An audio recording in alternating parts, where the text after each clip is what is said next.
The transition from child actor to working Hollywood adult are far and few in between. The list of child actors that come out unscathed from the industry are even fewer. Raven-Symone, a veteran in Hollywood with over 33 years of experience, at just a young age of 36, she's seen it all. Throughout her career, she's worked with comedy titans like Bill Cosby, Eddie Murphy, and Martin Lawrence, picking up comedic tips along the way. Raven's time working with respected legends translated when she got her own series, which would introduce her to an entirely new generation. In That's So Raven, she pulled out all the stops, showcasing all of her comedic capabilities. Physical comedy, a knack for disguises, funny expressions, and multiple characters. Raven showed audiences something that was yet to be seen by a black woman. After the ending of That's So Raven, we hope to see her trajectory continue to rise now and become a part of a class that now includes Maya Rudolph, Tiffany Haddish, Issa Rae, and Keke Palmer. Unfortunately, after her iconic role as Raven Baxter, we never got to see Raven continue to dominate that space. Here's what happened to Raven-Symone.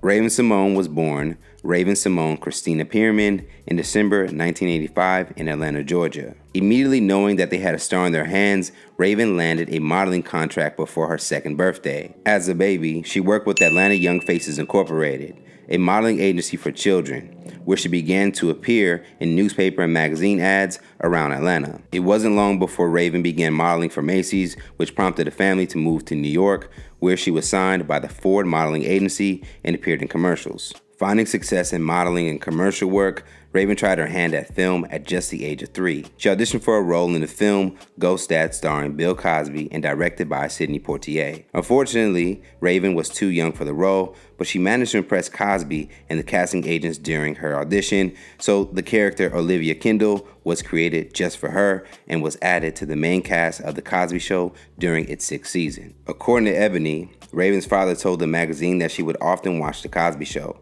particularly Keisha Knight Pulliam's performance as Rudy, and would always say, "I can do that. Why can't I be on The Cosby Show?" The chemistry between Bill Cosby and Olivia Kendall brought new life into The Cosby Show, giving Bill another child to play off of in scenes, especially considering that Rudy was getting older. Raven was on The Cosby Show for its last 3 seasons until 1992. At the time, she was 6 years old. Despite spending 3 years on one of the top sitcoms on television, due to her young age, she has stated that she does not remember anything from her time on the show. In 2021, Raven appeared on an episode of TV One's Uncensored, where she revealed this. "I don't remember a scene. I don't remember anything while it's a rehearsal or a camera. I do remember as soon as the camera starts, something clicks off, and I do what I'm trained to do. When I turned 18, I knew something was going on, so I started going to therapy. It's dissociation. I black out.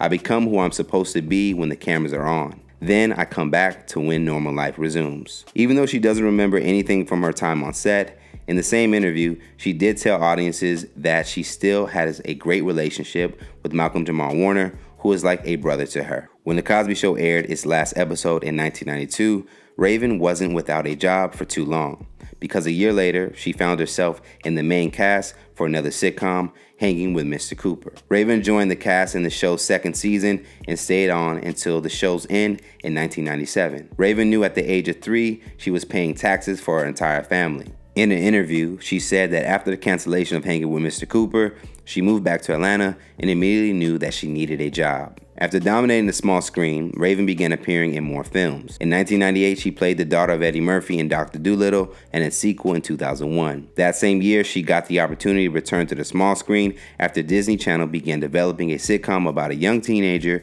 being able to see into the future.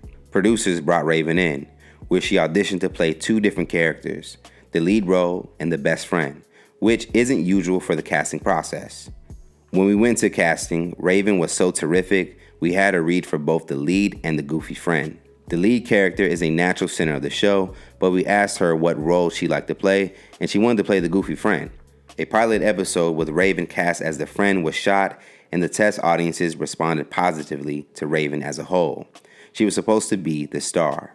The creators, producers, and writers rewrote the first episode with Raven as the lead character. That's So Raven debuted in January of 2003 and eventually became the longest-running Disney Channel original series, until it was surpassed by Wizards of Waverly Place several years later. Not only was That's So Raven the first multi-camera sitcom for Disney, but Raven was the first black woman to have her name in the title of her own comedy series on the network. For her work as Raven Baxter, Symone won 5 consecutive NAACP Image Awards for Outstanding Performance by Youth, Children's Series, or Special. Raven's comedic acting received individual praise throughout its run.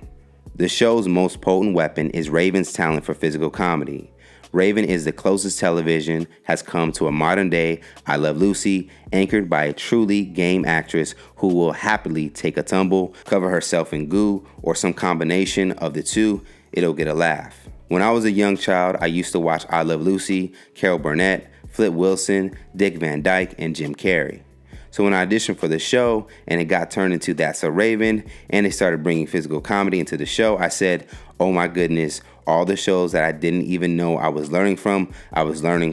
So these people really inspired me. Raven's influences were evident throughout the run of That's So Raven. Traces of Lucille Ball, Carol Burnett, Eddie Murphy, and Martin Lawrence was clear in her work.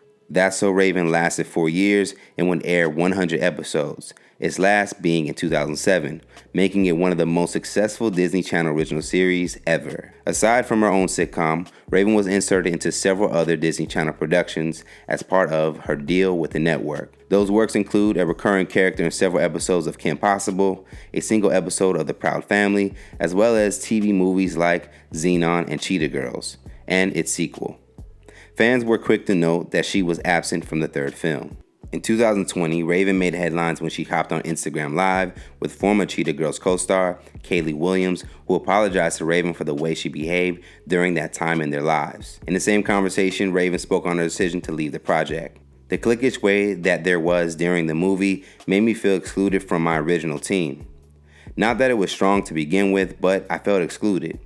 We have other things that just led up to that moment that just were weird, personal outside of business. Raven continued to work in film and television doing voiceover work and a few other miscellaneous projects, including a spot as a recurring character on the ABC sitcom Blackish. Raven played Anthony Anderson's on-screen sister, Rhonda Johnson, and several storylines involved her character's sexuality and how Jennifer Lewis's character came to terms with her daughter's orientation. That same year, Raven was selected as a new co-host of the daytime talk show, The View. While on the show, Raven would continue to make headlines for several controversial statements. During her time on The View, she received backlash for saying she would never hire anyone with a ghetto name. Raven's statement sparked backlash online, and she apologized for her comments that she later said was in poor taste. In addition, she defended a police officer manhandling a young black girl in school and said some people look like animals after Michelle Obama was called an ape. Of course, there were viral moments, including her and Oprah, where she said she doesn't identify as an African American, but she's an American. Due to comments she's made on the show, a petition began circulating to kick Raven off The View and find a new co-host.